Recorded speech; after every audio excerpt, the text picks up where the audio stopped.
rehearsal on Tuesday night, a fellow singer turned to me and said, "The Ecce Novum number is the most beautiful piece of music I have ever heard." As I thought about this comment later, I realized how fortunate we are to experience musical wonders over and over again as we prepare for our concerts. Regardless of the state of the world, we can always find joy and comfort in the beautiful music around us. And our joy is even greater when we can share our music with all of you. We're especially grateful that all of you are joining us for this afternoon's concert. And we are thrilled to collaborate with our gifted fellow musicians from Rose Conservatory and the Xaverian Brothers High School Schola Cantorum. Hello and welcome to the program notes section of the Jubilate Chorale's holiday concert for 2024. Make sure I'm getting the right year and not the wrong one. With me is Murray Kidd, and we are going to be talking about all the great songs that you're going to be hearing in this concert and getting the program notes that you would have gotten if you had been at the concert in the concert program booklet. So, and maybe a few things extra that people aren't quite expecting. It's possible. Because, it's the first time I've ever opened a show like this and not tried some stupid joke. If you remember the last one I pulled in here, that one probably the worst experience I've ever had with expectations on something I was saying. Mm-hmm. Well, anyhow, we can get started now because this is quite the concert. I mean, it's got a lot of things going on in it.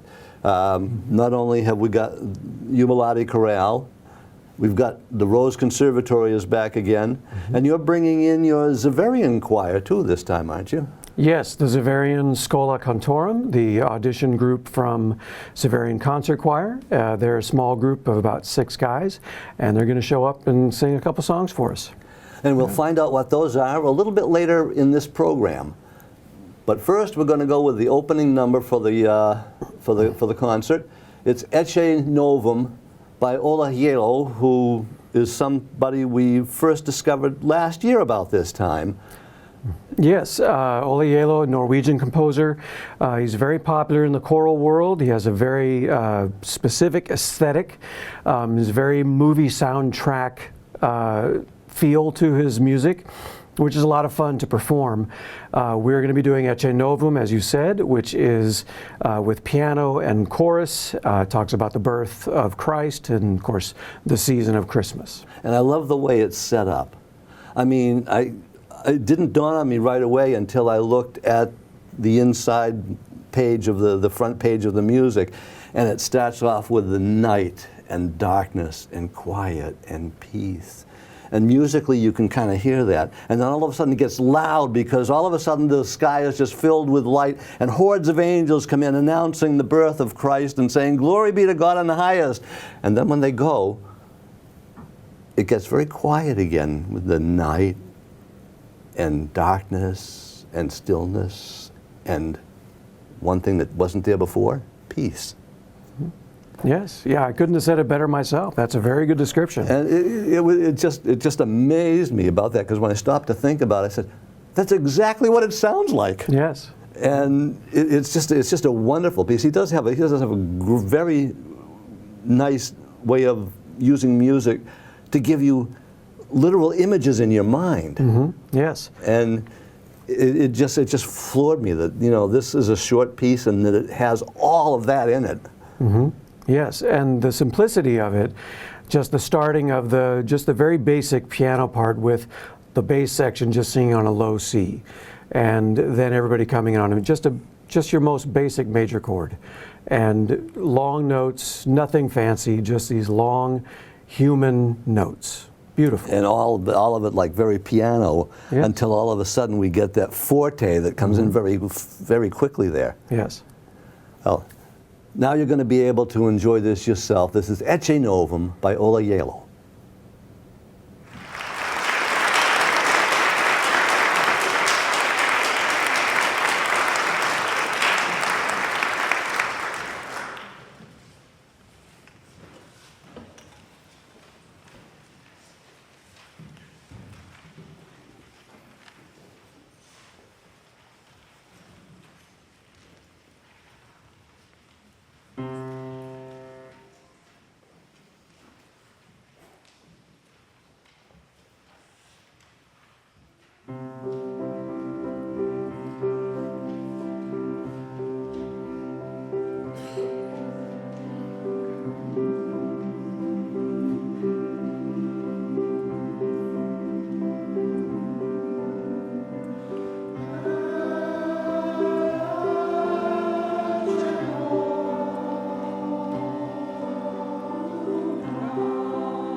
Next up, we have an old carol that many people know and love. It's called "I Saw Three Ships Come Sailing In," arranged by Edward Henderson. And this is a kind of a different setting of that old carol, but it's also very close to the way we normally hear it, too. Yeah, it just has a couple little rhythmic devices that are slightly different. So it's in a compound meter, so da, da, da, da, da, but occasionally it does a little jig into a three feel. Dum, bum, bum, da, da, da, da, dum, bum, bum, ba. And it's really fun to feel that change in there. And it signifies the three ships, which also signifies, in some cases, the ships are representative of camels that are carrying the kings, or the kings themselves. There's lots of symbolism within the song. The camel is the ship of the desert. That's right. And it does go a bit faster. It's a bit faster than I remember hearing it. Yes, it can go quite fast. It does, and you get speeding along right there. It's like there's a gale blowing them into the harbor or something like that. But it's a wonderful piece, and it's a lot of repetition of certain motifs in there. Yeah. And it just holds together very nicely. And it's been fun, but it's been tough. Oh, I see. Yes. Okay, next is "I Saw Three Ships," arranged by Edward Henderson.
Next up, we have the Xaverian chorus, the, what did you call them? The Schola Cantorum. Schola Cantorum. They're singing a piece called If You Love Me, Keep My Commandments by Thomas Tallis. And this is something that sounds like you would expect it to come from a parochial school like Xaverian is. I suppose, yes. That is the foundation of the school, you're right, is Catholicism and Xaverian, the Xaverian Brothers order that founded the school. The Schola Cantorum is a small group of students who were picked through audition, and they're mostly upperclassmen, and they're going to be singing this pretty involved setting, but very short as well, by Thomas Tallis. It has a lot of counterpoint. It's just a beautiful, beautiful piece arranged for male choir. And this is, as I recall, comes from part of the Mass? No, No? this is just a freestanding motet, Oh, if you okay. will. Yes. Okay. Because I seem to remember hearing this line used at Masses from time to time over the years. It is a very popular scripture, that's for sure. Yes. Okay. Out now, If You Love Me, Keep My Commandments by Thomas Tallis, sung by the Schola Cantorum from the Xaverian Brothers High School in Westwood. Yes. Next song is by Thomas Tallis, If You Love Me, Keep My Commandments, sung by the Xaverian Brothers High School Schola Cantorum. This is a small group from Xaverian Brothers High School. There's usually one more person, but being in high school, that person had a last-minute schedule change that could not be avoided, and so I will be joining. So don't listen to me, listen to them.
Next, we have a song called Love's Pure Light, arranged by Elaine Hagenberg. And this is a different setting of Silent Night than one most people have heard. Yeah, it is basically Silent Night, but it's a very subtle reference to the song. You hear the melody, but it's buried within the texture of the choir and the piano. The text is basically the same. She gives it the title of Love's Pure Light, but it's basically Silent Night, and you hear that just very subtly throughout the piece. Yeah. And that title, Love's Pure Light, is very significant too. Yes. Because that's one of the things that I think we kind of miss sometimes when we're singing the carol.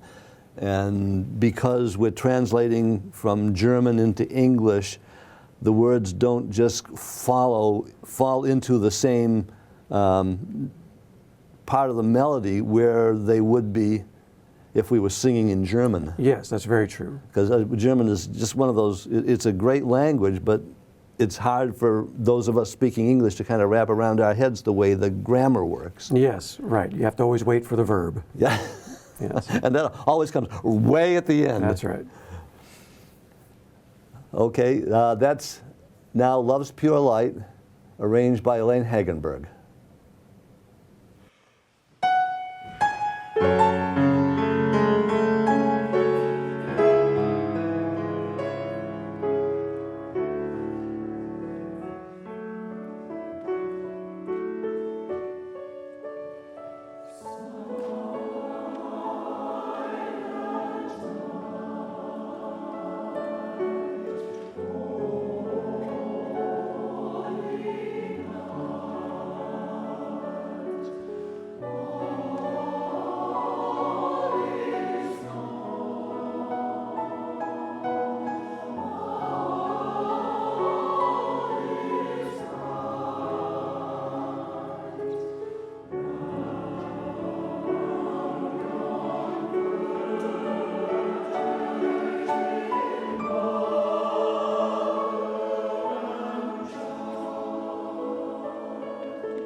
The next piece on the program is entitled Exultate Jubilate by Kyle Peterson.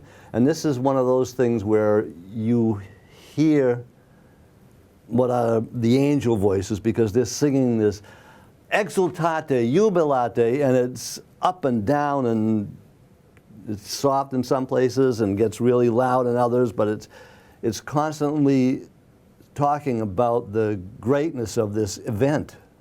Yes, and one of the things I like to do is program a piece during the kind of the Christmas season that has the word Jubilate in it, because of course that's our name. And so it's kind of fun to find something that the choir can sing and enjoy, while also kind of subtly promoting the choir as well. This piece by Kyle Peterson has lots of rhythmic interest to it, lots of changing meter, changing rhythms, but also at the same time with repetitious phrases in the lower voices as it builds and builds and gains a lot of momentum throughout the piece. It's really a lot of fun for the choir to sing. Yeah. And just a little side note here, it reminds me also of an old story I've heard from years ago, with a pastor saying, you know, when God says tribulation, he expects you to tribulate. So I figured here we have, he says, telling you to be jubilant, you better jubilate. That's right, that's right. Mm-hmm. Okay, that's Exultate Jubilate by Kyle Peterson. And we'll be back with another bit of information for you in just a few minutes.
Next on the program, we have a piece entitled God Rest Ye Merry.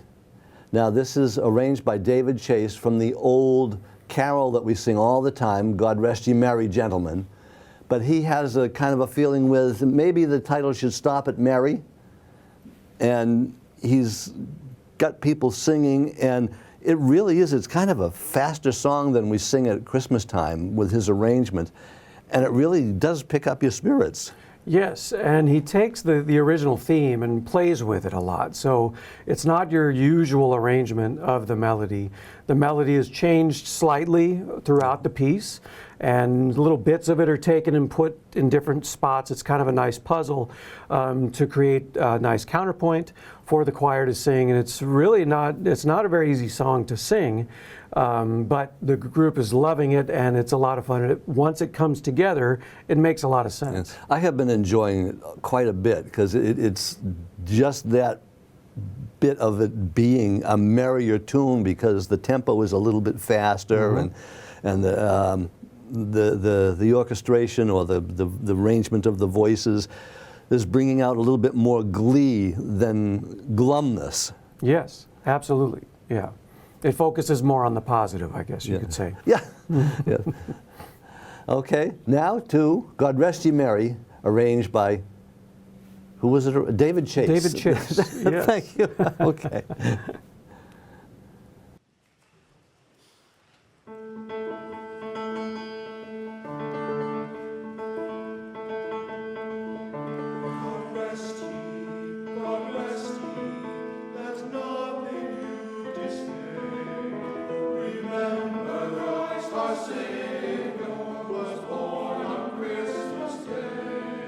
To save us all from Satan's power when we have gone.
Next in the program, we have a song called Talia Miracula by Brad Nix. And this is another piece that brings forth the miracle of the birth of Christ. And you might want to add a little bit something to that, because there's more there. It's a beautiful piece, though. Sure. In the Advent season, as we're leading into the Christmas season and the birth, it is the darkest time of the year. It is the time of anticipation, the time when, of course, the Messianic belief is that the Messiah will come and save. And in that lead up, it is a very dark time. And so the words, tenebrae, the darkness, lead to, and it starts with a very somber beginning with the chorus, with long notes and this lone voice that sings just a little bit above the rest of the choir. And as we get into then the Luke's part of things, and the light that come through when the birth actually occurs. Yeah, it's just one of those things that just kind of builds and builds and Yes. builds over time, and you get to this great climax before it kind of fades off again, and it's just, it really makes those of us who are doing the singing say, is it going to get any louder? Yes, Because that's it right. really does. It does get quite loud, but it's one of those things that just brings the whole thing into your mind. Again, you know, it's like you're getting almost a visual image from the music on this. Yes, night, light, darkness, all those words are used in very basic terms, and also very basic harmonic terms as well from the composer. Just plain, simple chords that depict these words. Okay, now that's our next piece is now Talia Miracula by Brad Nix.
Next on the program, we have a piece called Huron Carol, arranged by Edward Henderson.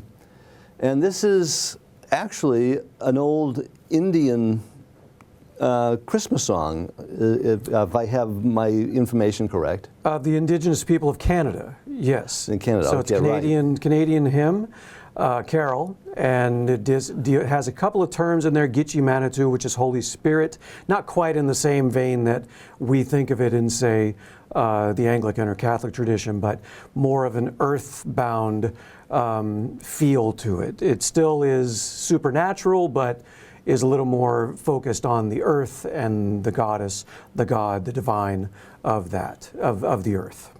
Yeah, Yes. and it's a very interesting arrangement too. I mean, you can, it's got that, almost like that 1-2 beat that a lot of the dances that they do have, and it's very rhythmic. Yes, it's very rhythmic.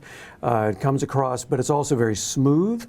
And as this Gitche Manitou, this spirit is talking, it is also describing again the birth of Christ, but from more of this nomadic feeling of how the nomads are seen to find the birth of Jesus, as opposed to the kings. So Yeah. as I've traveled throughout my career, one of the things that I've noticed during Christmas season is the nativity scenes are all representative of the countries that they're created in. So so you have different influences creating these nativity scenes when we see the oxen and the donkeys and all those things. But if some of the countries didn't have those animals, they didn't put them into the nativity scene. And they put things in that were representative of their culture. And so that's what this carol is representing, is more of the Indigenous people of Canada, of the northern area, their impression of this scene. I couldn't say any more about that myself. That was a very good description of it all. So now we go to the Huron Carol, arranged by Edward Henderson.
Brings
Next on the program, we're having one of our guest groups with us. It's the Rose Conservatory, and it is a wonderful after-school program for children that takes place in Brockton, not Boston. And with me is Greg Fernandez, the executive director of the Rose Conservatory. And Greg, it's been wonderful having those kids sing with us during these few concerts since you got started up. And the audience just loves those kids. Absolutely. I don't know who has more fun singing, the adults or the kids. Or maybe who has more fun listening too. Or who has more fun listening. Because the kids seem to love listening too. They do. They're a big hit, and their interest and their passion for singing really comes out. It sort of amplifies when they get around the adults. They really take it to a different level. Okay, now you've got two selections that you're doing here today. The first one is called Children Go Where I Send Thee. It's an old spiritual arranged by Kevin Philip Johnson. What do you want to tell me about that? Children Go Where I Send Thee is something that's very near and dear to my heart. It's something that my mom and my sisters and I used to dance around to in the living room when we were kids.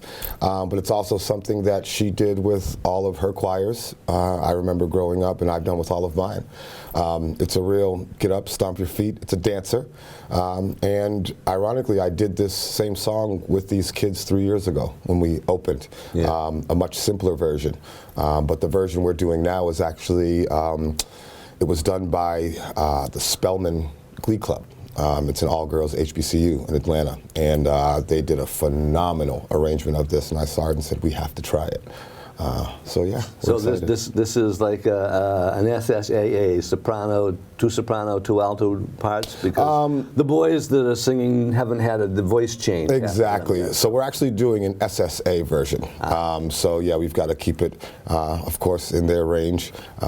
I do have some boys right now, 6th, 7th grade, whose voices are starting to sound like mine. So, so next year you'll be having to do SATB. We'll see what we got. Yeah. We'll see what we got. Okay. Next up, Children Go Where I Send Thee, arranged by Kevin Philip Johnson and sung by the Rose Conservatory.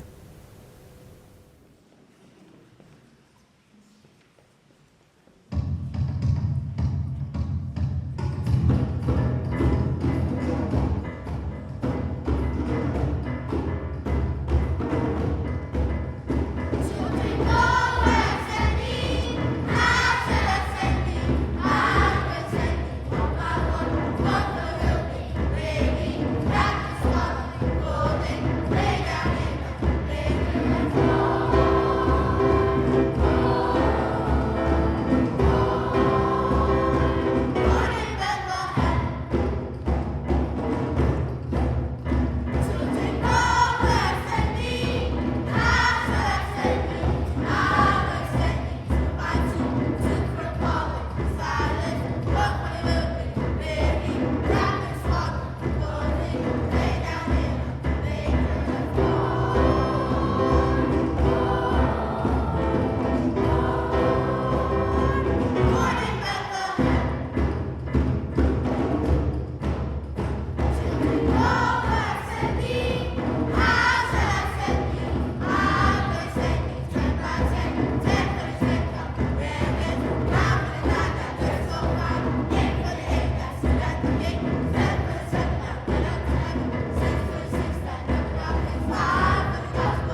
The next selection is a song called Keep the Candles Going by Teresa Jennings. And this one I really haven't heard myself before. What do you... This is a ballad. It really caught my attention because of the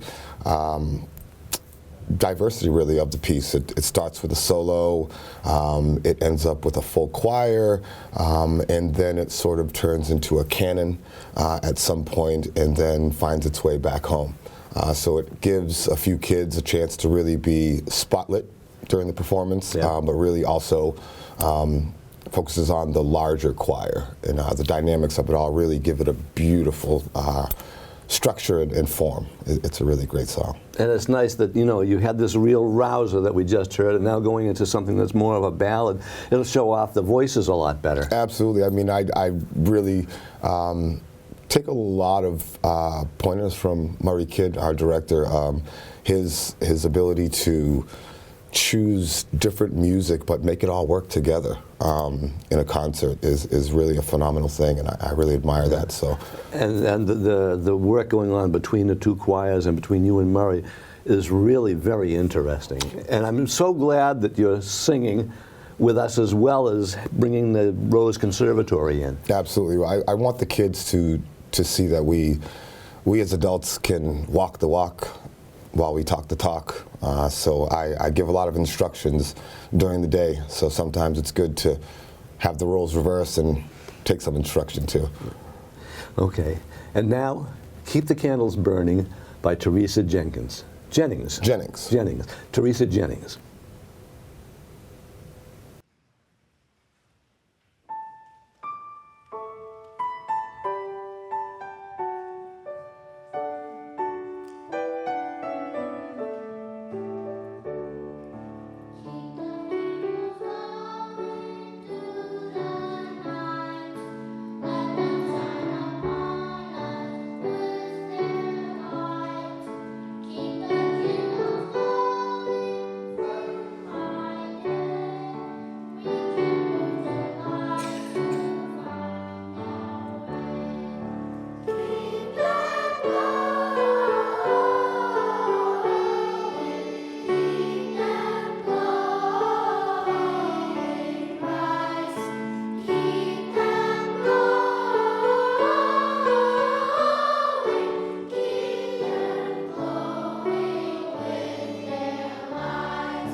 The next selection by the Schola Cantorum is Blue Christmas by Hayes and Johnson, and this is a song that Elvis Presley had a huge hit with it, and everywhere you go and people sing this song, you think Elvis Presley, but it's really a very beautiful little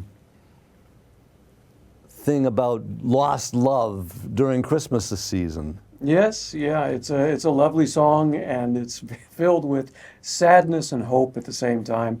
The song is, this particular arrangement is kind of more of a country bent to it, and the guys are having a lot of fun learning it. It's a lot of fun. Yeah.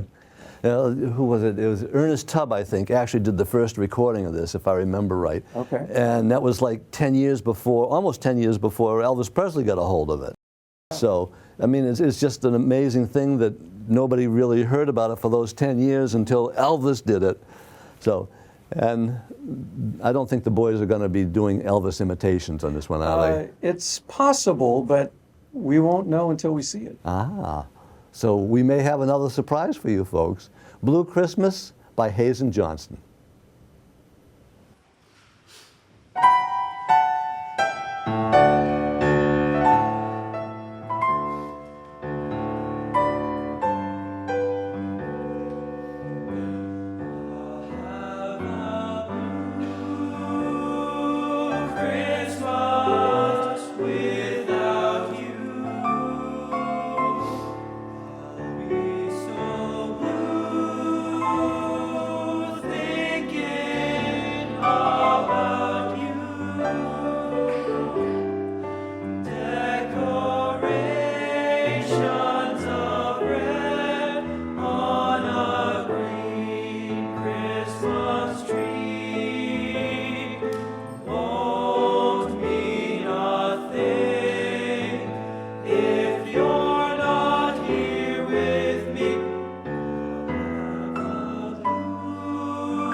Next up, we're having a wonderful contemporary Christmas song called Holly Jolly Christmas, and almost everybody in the world knows this. I mean, Burl Ives made it a hit when he sang it, but everybody else all over the world has sung this, and it's one of those things. It's Johnny Marks, right, the composer? Yes. And he just has done so many great things in the course of his career. Yeah, yeah. This is one of the all-time most known Christmas songs, winter songs. It's just an amazing song, and this is a really wonderful and fun arrangement with lots of jazzy rhythms and jazzy chords. It's just a lot of fun. And you might hear a little bit of a surprise in the middle. A little bit of a surprise. Oh, my goodness. We won't give away any surprises. You're going to have to wait and see what it is, because I'm sitting here on tenterhooks myself. Holly Jolly by Johnny Marks.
Our last selection today is one that everybody knows, and you're going to enjoy it maybe even more this time around because it's got a few surprises in it too.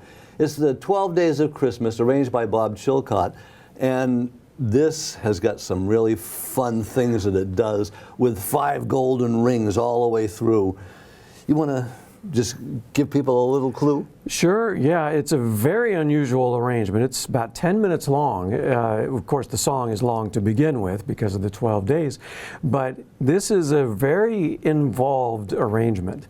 And we have lots of refrains with the partridge in a pear tree and the collie birds and things like that. That comes back quite a bit, but then seems like the further you go in the song, the further far away from the usual version we get.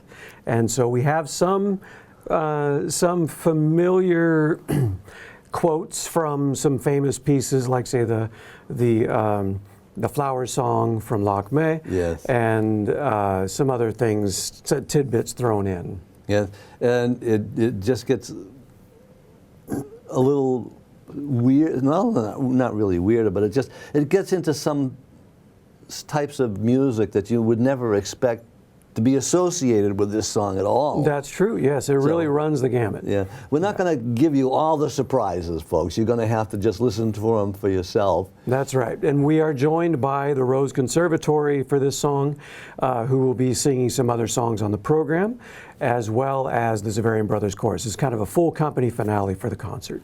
Yeah. Everybody gets to put their hand into this one. The Rose Conservatory, that's the little kids, the big kids, and then there's the old kids, which are the rest of us. Yes. Okay, should we spring it on them now? Let's do it. Okay, now it's time for the 12 Days of Christmas, arranged by Bob Chilcott. And just to say one more thing, have a great Christmas season, everybody, and we'll see you in the spring. Yes, Merry Christmas.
We just wanted to say a very big thank you to Murray and Jim and the whole Jubilate Chorale for including us in everything we do.